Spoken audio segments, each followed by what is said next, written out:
I visited New York. We'll take this forward. He leaves in December, unless I convince him to come back. Just this visitor. I think it's February because I'm preparing to ambassador screen of my movies. So we're trying to get back on those.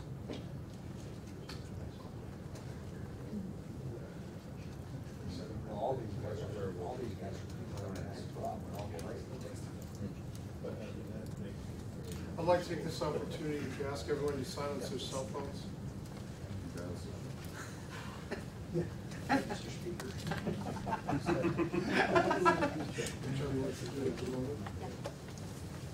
He's got your phone number, so just call You him. can be calling all the time. I'll jam your phone.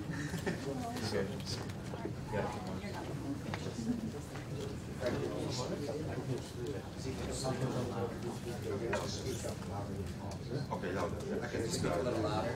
Okay. Louder. You're good. Welcome to Daniel Morgan Graduate School of National Security. My name is Frank Fletcher. I'm Director of Lectures and Seminars. I'd like to welcome everyone to today's event, All Quiet on the Eastern Front, War in Ukraine from 2015 to 2018. Our speaker today is Tomasz Rybachewski. He is a war correspondent, a documentary filmmaker. He's also a student here at Daniel Morgan Graduate School. We've benefited greatly from his presence. I think you're going to enjoy very much his presentation today.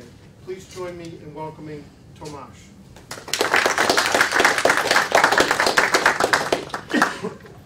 Wrong spelling. Yeah, sorry, yeah, there's one mistake here with I. Yeah. It's Polish spelling. It's Polish spelling. Yeah, it's Polish spelling, but it should be English one. Okay. Anyway, ladies and gentlemen, thank you very much for coming to my speech. In the beginning, I'd like to say thank you to President Croft for organizing this speech and giving me opportunity to tell you the story of war in the Ukraine. And I would like to say thank you to Mr. Frank Fletcher and the whole staff of DMGS for organizing this event. And finally to my friend Mateusz, who motivated me to do this presentation. So thank you very much, guys. And, and today I would like to tell you about my experiences as a world journalist covering the front line in the Ukraine from 2015 to 2018. And actually we'll travel alongside the whole front line. This is the very current map of Ukraine warfare, because here this, yeah, like here are the provinces where there is a martial law currently after the events in the Azov Sea, and here is the front line, so two separatist republics of Donetsk and Luhansk.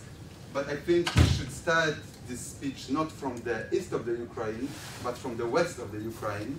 This is Lviv, so the biggest city in the western Ukraine, and this is the Lychakovsky Cemetery, where there is war cemetery, and these are the graves of the soldiers, mainly volunteer soldiers, who were killed in Donbas in 2015. Of course, only the ones who were coming from Lviv. In other cities of the Ukraine, there are hundreds and thousands of such a grave of people, of young Ukrainian people who died protecting their homeland against Russian aggression.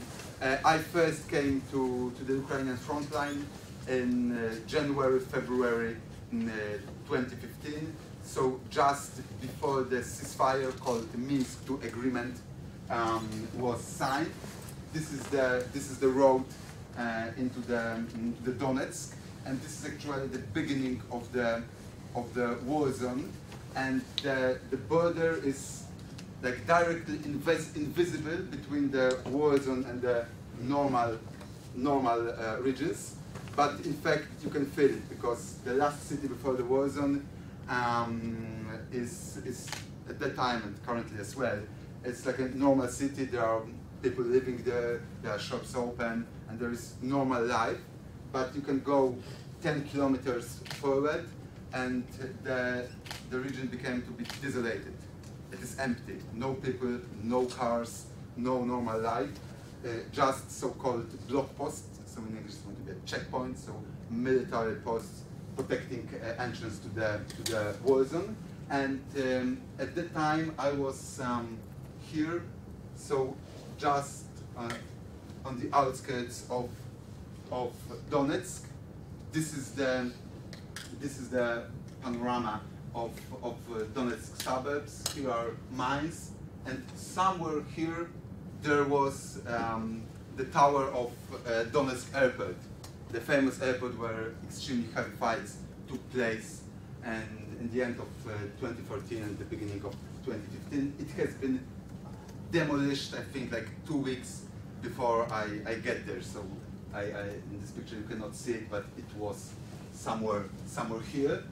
And this is the map of the region.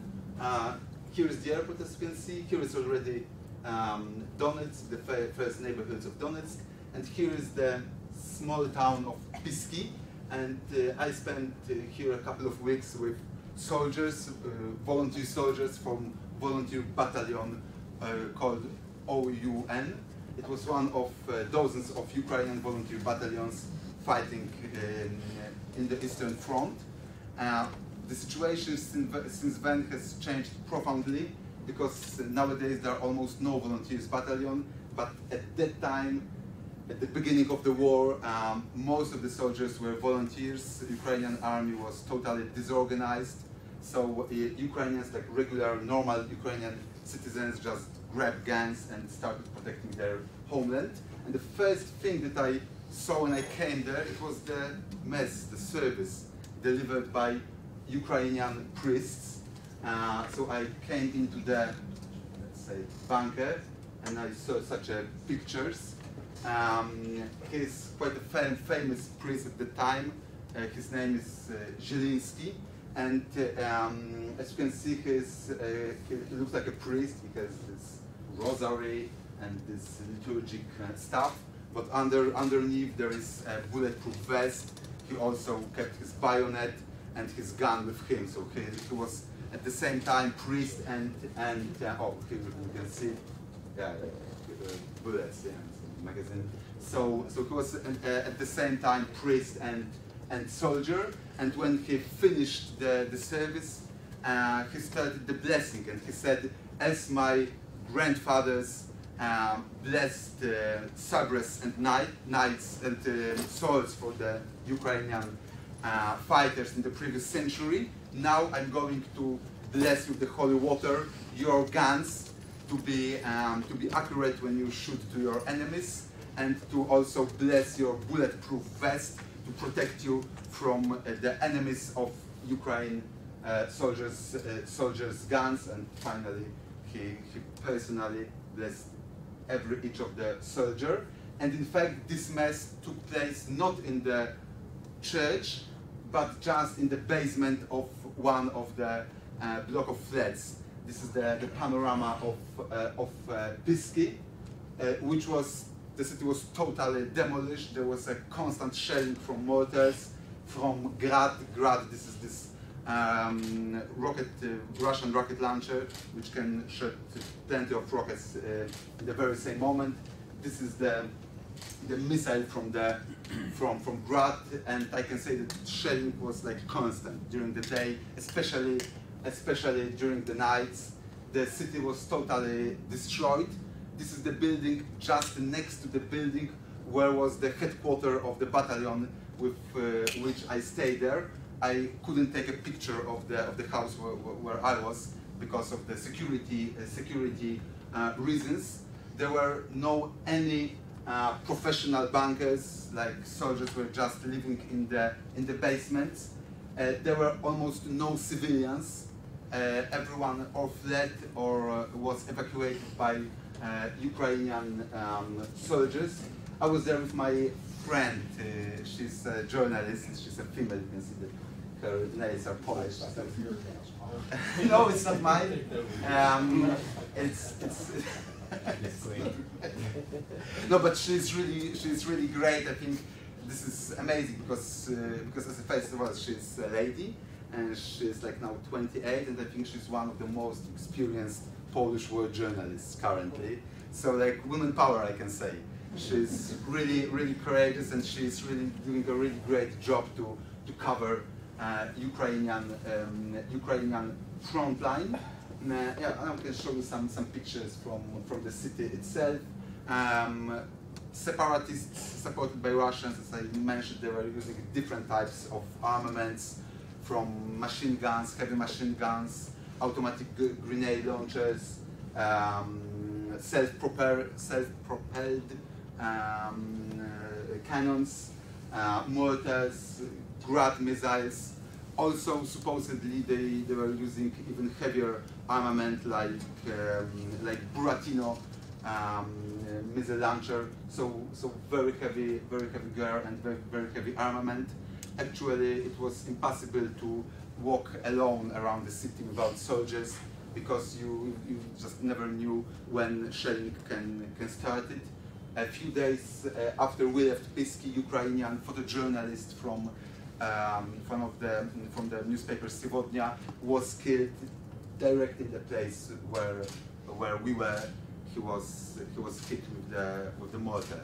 So actually, every time you walked out from the basement, there was a risk of being wounded or killed. Of course, it was for us, we were protected, because like the soldiers did everything to take care of us. But for them, every day there was everyday risk of being killed. In the village, there were only 2 families left. 2 families. One with this kid who didn't agree to leave their home village and to leave their houses. There were some heavy weapons also on the Ukrainian.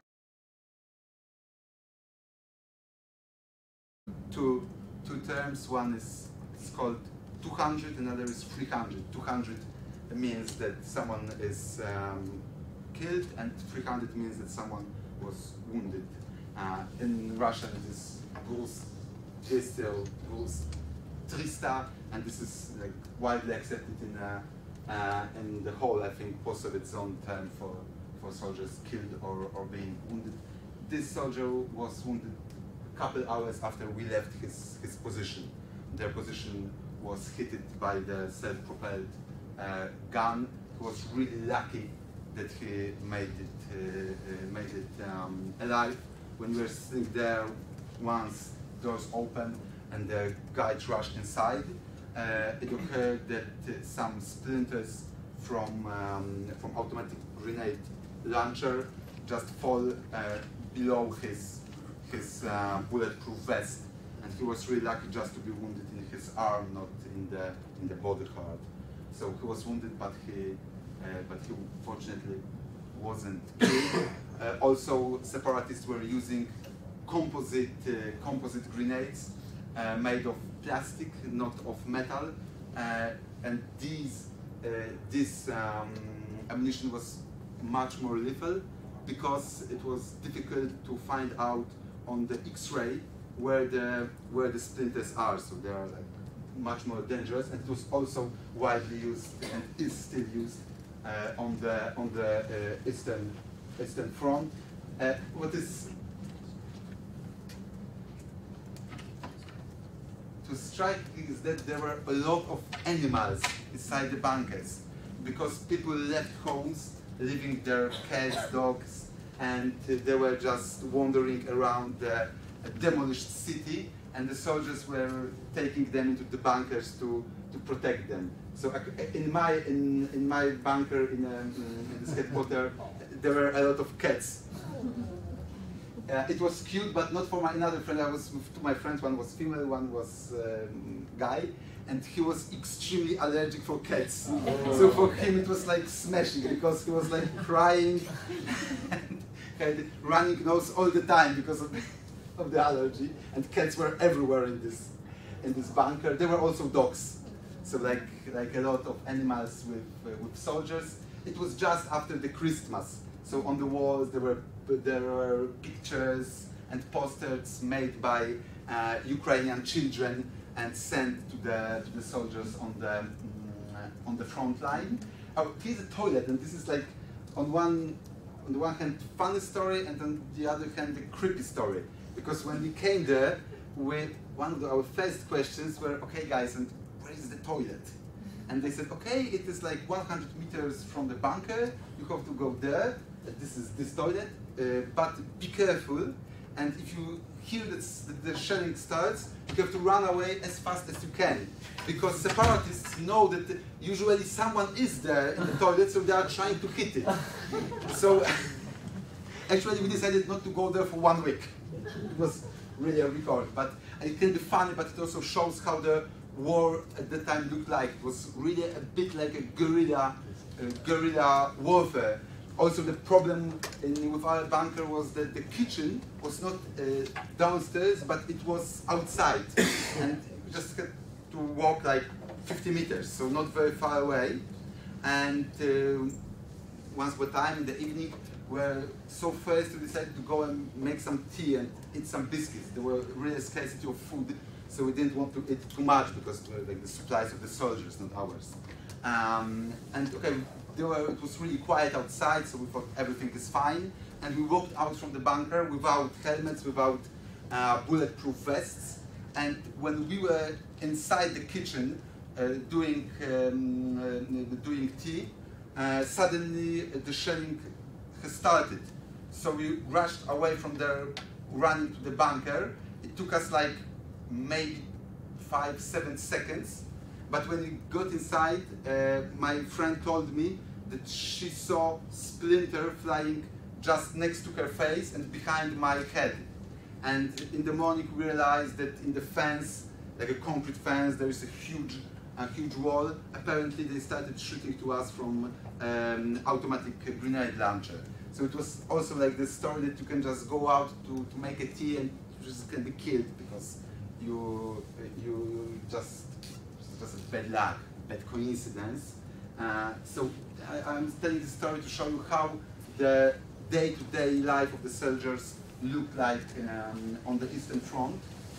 What was also striking for me is that the soldiers, the composition of the squads was extremely diverse. Like there were students, businessmen, there was one poet, there were scholars. But there were also guys who had some kind of criminal records, like guys from the neighborhood, let's say. And all of them were united there to protect, to fight for Ukraine.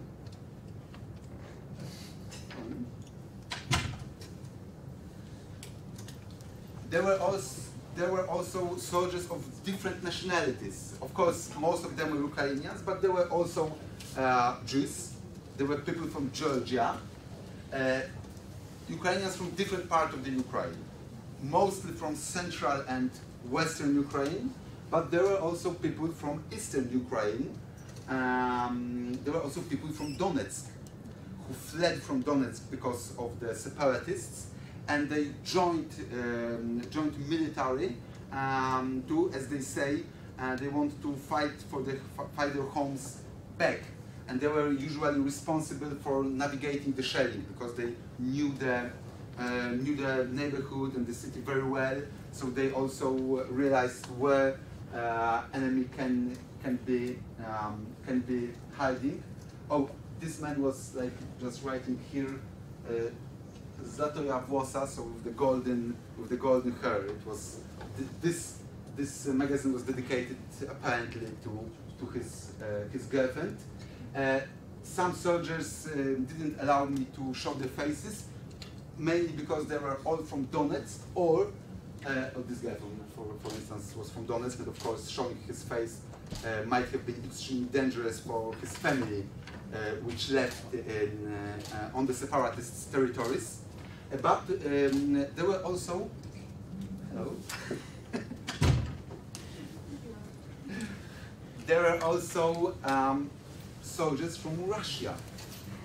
I met one guy who in Russia was engaged in the pro-democratic movement, And when the war broke out, he decided to come here and fight for Ukraine, because he said that if you live in Putin's Russia, in this autocracy, you feel like somebody is cutting your soul, and you have to do something with that. So he decided to join Ukrainian forces. Yeah, so it was like the year 2015. Some of these people are already dead, as far as I know. They were killed or in Pisky or the southern on some other parts of on the front line. But at that time there was like a common feeling that there is a chance to get the Donetsk and Luhansk back, so that there is going to be offensive, that Ukrainians will manage to recapture their territory. There was a hope amongst the soldiers, but this hope has been dying actually since Minsk II agreement, since this ceasefire, which in fact is not a ceasefire, because we get there directly at the very day when the agreement was signed. It was 14th or 15th of February 2015, and even though there was a ceasefire, as I showed you, there was constant shelling. The people were dying there, so it had nothing in common with ceasefire. And soldiers were making fun that, okay, you are journalists, so let's show to the world how the Ruski Mir means Russian peace, really look like. This is the peace where people are dying every day. So let's move from Pisky and from year 2015 to year 2016, and the city of Mariupol. Now it's again on the headlines of media because of the incident on the Azov Sea.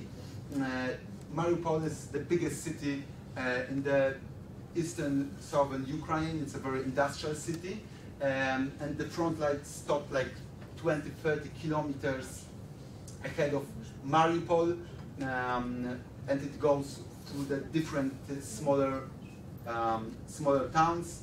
This is of course the checkpoint, the block post. In 2000, sorry, it was not 2016, it was 2017. Sorry, 2017, and the situation has changed because most of the units were regular army, even though in this region fought one of the most, on the one hand, controversial, on the other hand, most courageous of Ukrainian voluntary battalions called Battalion Azov. They were famous for their fights against separatists, but at that time they were already within the structures of official Ukrainian army. So during these 2 years, Ukraine managed to recreate their military units, and they were trying to conduct like normal, regular war. Here we're coming inside the ATO. It also has changed, but for the couple of years, like until I think 2017, the official name for the war zone was not war zone. There was no declared state of war. It was called just counter-terrorist operation. That's why ATO is like anti-terroristskaya operacja. It was also quite confusing that the Ukrainian government didn't want to officially declare the war with Russia, so they were using this vague term, counter-terrorist operation. But there are of course some similarities with the situation from 2015. Of course, there is a priest on the front. Like, it is also something very characteristic for me that in each unit there are priests who are very active with giving services and blessing soldiers. There were Easters, not Christmas, but Easters. Again we have animals. The same situation. Civilians fled. They left their animals. The name of this dog was Bomba. Bomba means like like bomba. And this soldier found this dog, and he told me that whenever shelling started, and he was just lying down on the floor, the dog was trying to cover him with his own body to protect him. And we also saw that when the shelling started, like all dogs and all cats were just rushing to their bunkers. They really could recognize that staying outside is extremely dangerous. This is what soldiers collected from the battlefield. Most of this ammunition, the mortars, are banned by the Minsk to ceasefire, because in this agreement there is very precisely said what kind of weapon can be used and which cannot be. And most of this munition cannot be used. For instance, it is the call after hitting with mortar 152 millimeters. So it's a really big missile. The splinters from such a mortar can fly with the velocity higher than the velocity of the bullet from Kalashnikov, and they are cutting everything.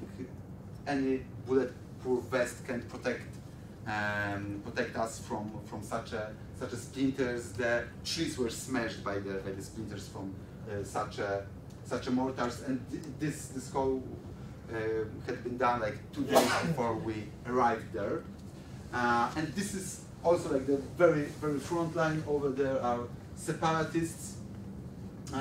But what has changed since 2015 is that the war came from the active phase where there were squads moving and trying to regain the territory to the trench war, which I think is quite obscure for the notion of the modern warfare. We are like, when we are looking at and reading about the modern warfare, you can imagine these squads who are attacking very fast or very mobile, attacking very precisely, and there it is totally different. There are like trenches. Like during the First World War, there is a huge line of trenches, and the people are just sitting them and waiting for the shelling. Sometimes they are shooting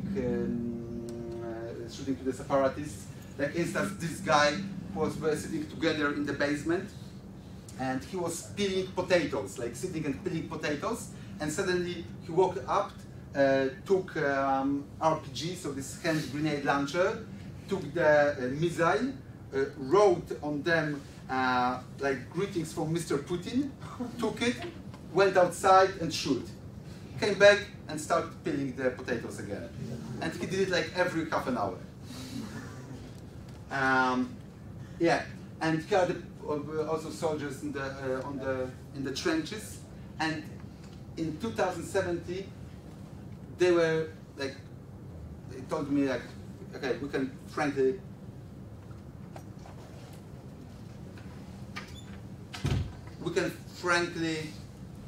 say to you that we are not here to recapture separatist territory. We are just here to stop separatists from coming further to the Ukrainian territory. So when in 2015 there was hope, in 2017 it was just this Malays just sitting in the trenches waiting for oncoming murders, and can do actually nothing, just protecting themselves, because they knew that if they retreat, the separatists just come further into the Ukrainian territory. As you can see, these trenches are like in the, I can say in the first World War, like ditches just digged in the grasslands, because like a bit of steppe land there, so there are almost no trees. There are mainly plains, so very open spaces. Also very like dangerous and difficult to fight, because there is no place to hide during the shelling. Some of them were made of wood. Some of them, like the headquarters and the places for sleeping, were made just of containers, like the transport containers, deep into the ground. One of these guys told me that when he first became a soldier and he knew that he's going to go to the banks of the Azov Sea. It was before the war. He was really happy because he is like passionate of keen on kite surfing. So he imagined that he can do the kite surfing when he has like holiday from his service. And when the war started, so he said, okay, I feel like in the Apocalypse Now movie, when there is this guy surfing under the fire. And he said, okay, I will come back to kite surfing when the war is over. Now I have to surf here to fight for my people. Yes, it's like a day-to-day living in 2017. This guy was really also interesting. He was like 60 and he was a volunteer. He told me that he was fighting in Afghanistan. First he was in Northern Fleet. When he was in Afghanistan, he was volunteer who was removing the Chernobyl disaster effects. And in Free Ukraine, he became the colonel of militia. But when the Maidan, the Revolution of Dignity, started, he decided to join the Protestants to fight for democratic Ukraine. And when Maidan finished, he became quite an influential politician in Kharkiv, in the city in the eastern Ukraine. But when he realized that war is going on, he said, okay, I cannot be a politician anymore. My duty is to protect my people with gun, not with the words. So that's why he came to the front and he became a volunteer. We also had this, let's say, funny, terrifying story there, because we were sitting in the bunker, and actually we came to the front line with my private car from Poland, and we left my car in the checkpoint, and suddenly we heard from the radio. It was during the night, and the shelling was just to begin, and we heard on the radio the guy from this checkpoint saying, "Guys, there is a problem. Suddenly the internal light in the car of journalists switched on, and actually this is the no light zone, and if separatists notice from drone, like this aerial vehicle, that there is some light here, they will start shelling us." So I said, oh my god, my car shelled with the separatist missile? No. And of course it's gonna be funny, but of course it was extremely dangerous for dead soldiers. So we had to came back from this bunker at night by car with, of course, lights switched off to the checkpoint to open the car and switched off the light inside. And in fact, we realized that it turned on because the ground was rumbling from shelling. So the car also was like shaking. So that's why it switched on. So we just cut off the whole electricity in the car to prevent it from switching on again. And these are the pictures from the city of Shirokino. Shirokino was the city where the very heavy fights took place. This is the school, which was totally, as you can see, destroyed. So classrooms, gym, nothing has left. This is the memorial without head.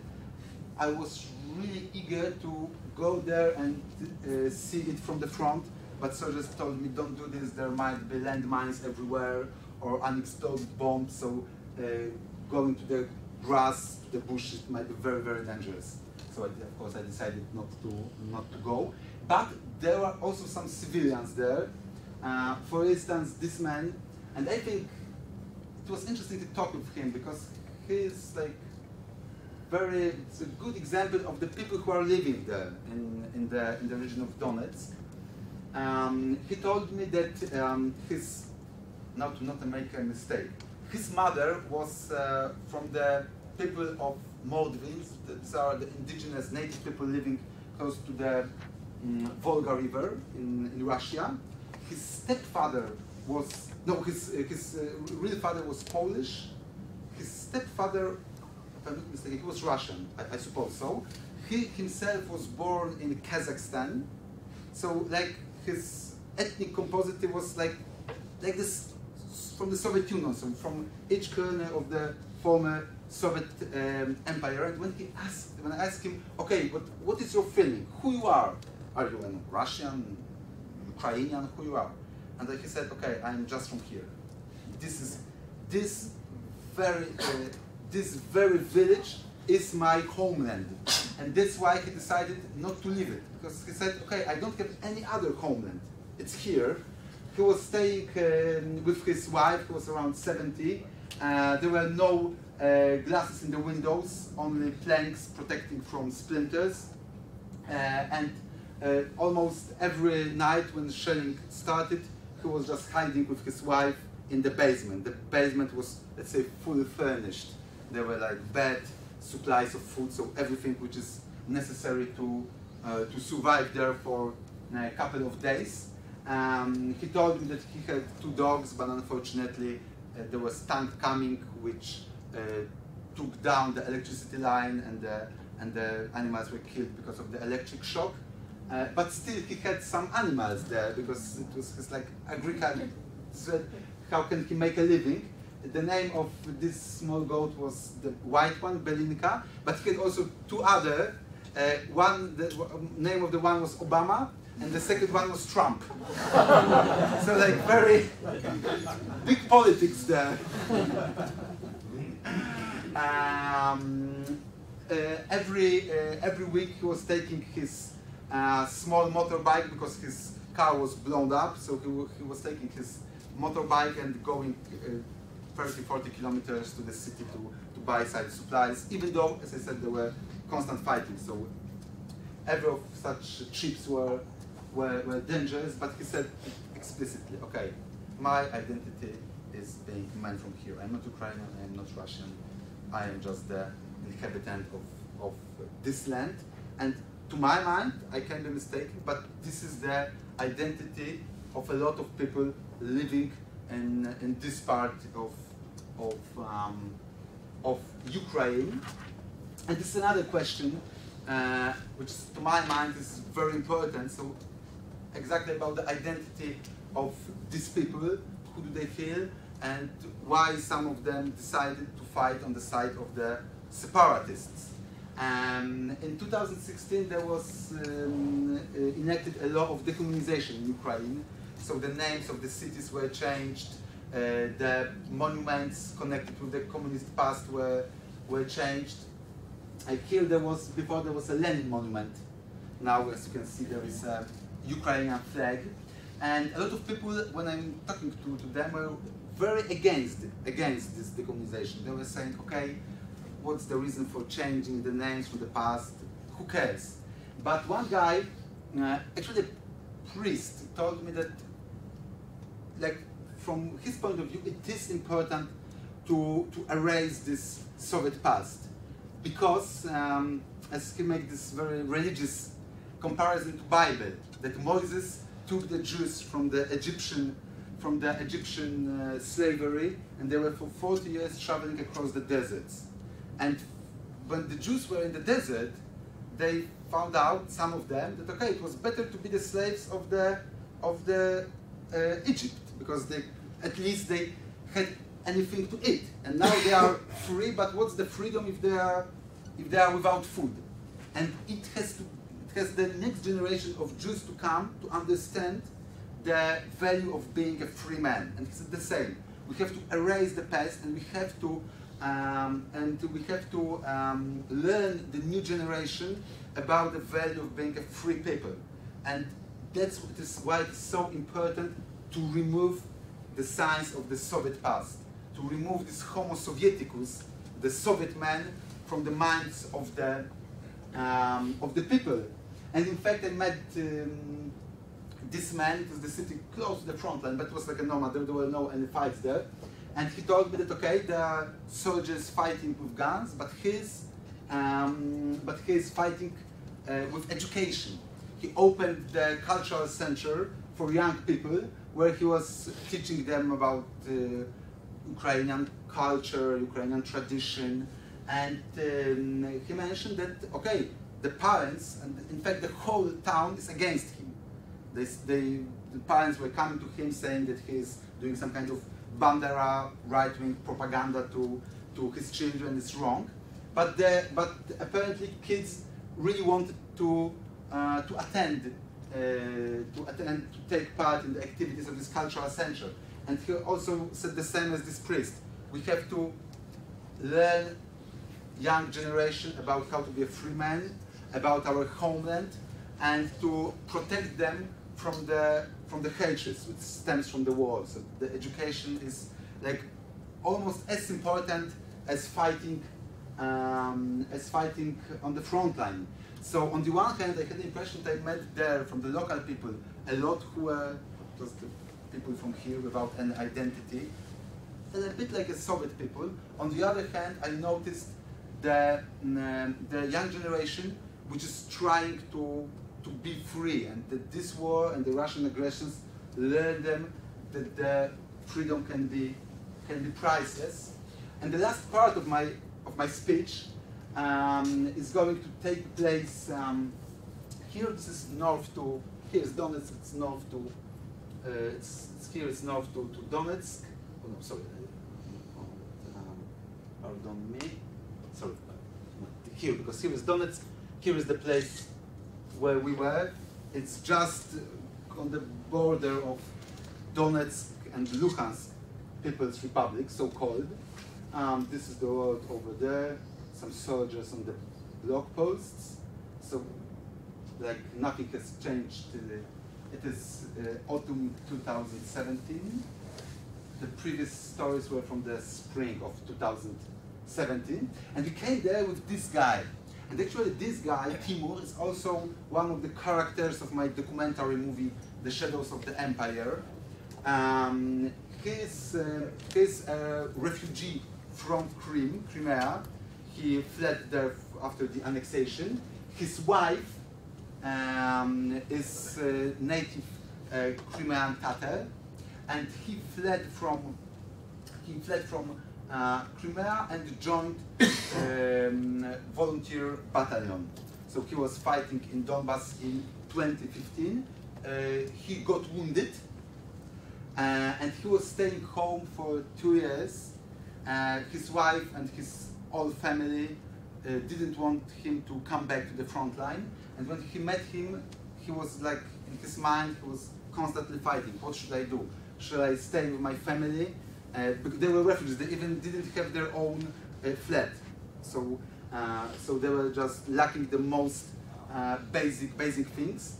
But he, instead of, let's say, from our point of view of the normal peaceful land, instead of taking care of the family, so find flat, get some job, okay, and take care of his family, he was thinking about all the time about coming back to the front line. This is his father. It also shows, I think, quite clearly this melting pot of former Soviet Empire, because his father is Tajik. So he himself is not 100% Ukrainian. He's half Ukrainian, half Tajik. Moreover, his father was a high-rank general in Soviet army who was fighting in Afghanistan. So, and his son now is 100% pro-Ukrainian patriot whose main aim is to fight for Ukraine. And as I mentioned, he was constantly, when we met him, thinking about coming back to the front line. He never took out his uniform. He was, I have never seen him in civilian clothes. He said that he is going to take off his uniform when the last Russian soldier leave the Ukrainian soil. So he was like all the time in the uniform, and finally he decided to come back to the front line, even though his wife, his mother, his father, his daughter were against it. So we left him in the front line, and now I would like to show you the short part of my movie, and to let Timur speak about war in the Ukraine. It's here.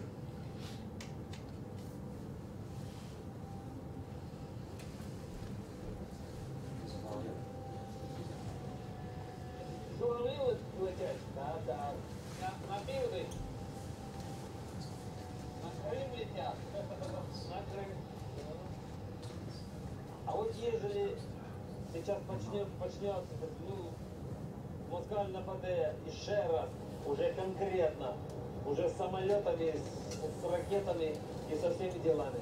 Що будеш робити? Коли не було обстрілів, хлопці спали на землі під небом. Я дивився на зорі. Я не спав, бо чергував. І думав про родину. Насправді, хтось би міг подумати, що я тут роблю. Чужа земля десь далеко, родина там без нічого. Одні, нікому не потрібні. А я тут воюю. Але насправді я розумів, що саме тут я потрібен найбільше в той момент. Бо якщо мене не буде тут, то ворог прийде туди, де моя родина. І тоді не буде ні родини, ні сім'ї, ні дітей, ні... всі будуть рабами. Як зазвичай було у росіян в усі часи. Мост, який єднає It's in Kiev. Західну і Східну Україну. Курс на схід. Yeah. We can. Я не знаю, коли я зможу зняти. Ah. Хотілося б жити. Yeah, okay, that's it. So he decided to come back to the front line and continue his fight as many of the Ukrainians. And I would like to finish my speech coming back to the Lychakovsky cemetery in Lviv. There are much more graves now currently, and every month the new one are erected there, unfortunately. And I think that the most horrifying thing that I observed during this 4 years of war is that the hatred that is growing inside the people's souls. Because in the very beginning of the war, there were no, okay, maybe Western Ukraine, Eastern Ukraine, Western Ukrainians don't like each other, but there was the potential of hatred to start shooting. But when you start shooting, it's getting more and more difficult to find peace and to find dialogue. As I met one woman, she was living on the Ukrainian side of the front line. We came to her with some humanitarian aid. She was sitting on the bed, and we started talking, and one moment we realized that something is wrong. And we realized that she doesn't have her leg. And she told us that she was living in Donetsk. She was in the kitchen when the missile struck her apartment. Fortunately, her kids were not there. She was seriously wounded. Ukrainian physicians had to amputate her leg here. So now and she was really young. She was like 30, and she said to me, "Okay, I was in Donetsk. It was Ukrainians who were shelling, not Russians, not separatists. Even though it was not separatists, she doesn't care. She just lost her leg. She cannot take care of her children. For them, she can blame Ukrainians for that. Others can blame separatists. So there is a hatred that is growing. I also met one soldier who told me we walked out from the bunker, and suddenly from his jacket he took out a picture with a beautiful girl. He said, "Oh, it was my girlfriend. She also joined the army, and now she's somewhere over there, and she's shooting to me because she decided to join separatists. So her word ceased to be my word. She decided to become the part of the new Russian homeland. I would like to be the part of Ukrainian homeland. Our roads split, and we'll never can be together. And what I am afraid, what I observe, is that the people there are splitting. There is a hatred, and this is also the aim of the Russian policy in all other conflicts which I observed in Abkhazia, in Ossetia, in Transnistria, to create the hatred, to divide the people, to convince them that it's better to shoot to your neighbor than to talk with them. And when you start shooting instead of talking, it is already too late. And I just like to end it with one side from the Polish writer who described, probably you know it, Henryk Sienkiewicz, who described the war between Polish and Ukrainian people from 17th century. I thought that this war was one of the most disastrous events in both Ukrainian and Polish history. And at that time he wrote, the Commonwealth became a desert the Ukraine. Wolves howled on the ruins of former towns, and the land, once flourishing, became a mighty graveyard. Hatred grew into the hearts and poisoned the blood of brothers. And this is what happened in Ukraine. Hatred poisoned the blood of the brothers, and for now there is unfortunately no way back. Thank you very much for your attention. Now open to questions. You didn't mention Welshman. Because city of Donetsk, original name Huzivka, it was established by a guy from Wales, Hughes. Yeah, I know. In thousands, I was born in Luhansk. In my classroom after Second World War, we had many people whose grandparent and grandmother was from England. And in local language, we had many words from English, like почесать за кем-то, to chase somebody. It's not to come to here. And we never had any problems with each other. Many Germans, like Hartmann, factories, everything. Myself, I have 8 different bloods. But I'm Ukrainian. So yeah, so thank you very much for this remark. I can imagine it's extremely personal to you as you were born there.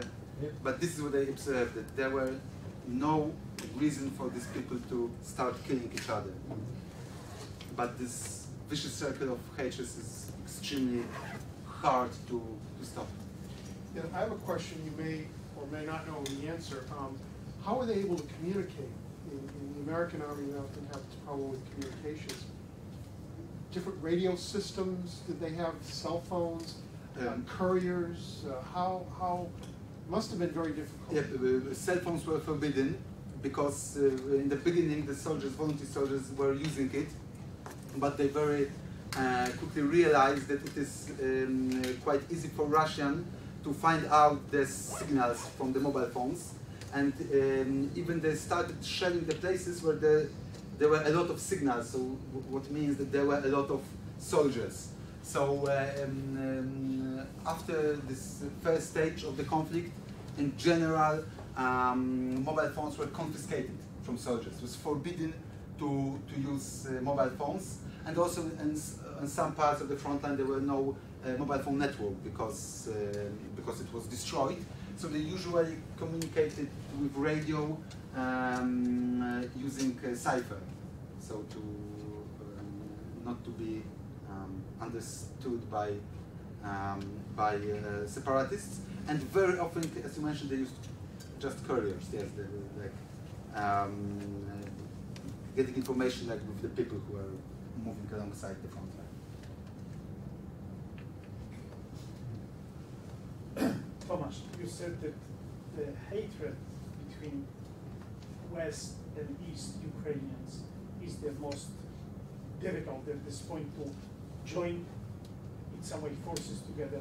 Yeah. It's more at that point if Ukrainians are upset at Russians or the East Ukrainians who are sympathetic to Russians. Because there is a big distinction. Of course. Yes, but I don't, thank you for the question, I don't want to evaluate from which side the blame might be bigger.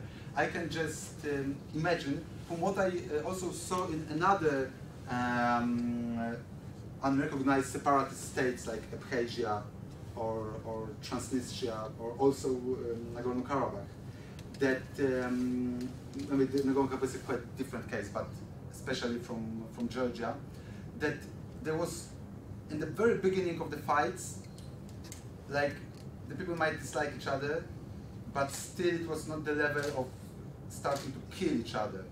But when it happens, when the people lose their families, people lose their lives, lose their property, they become wounded.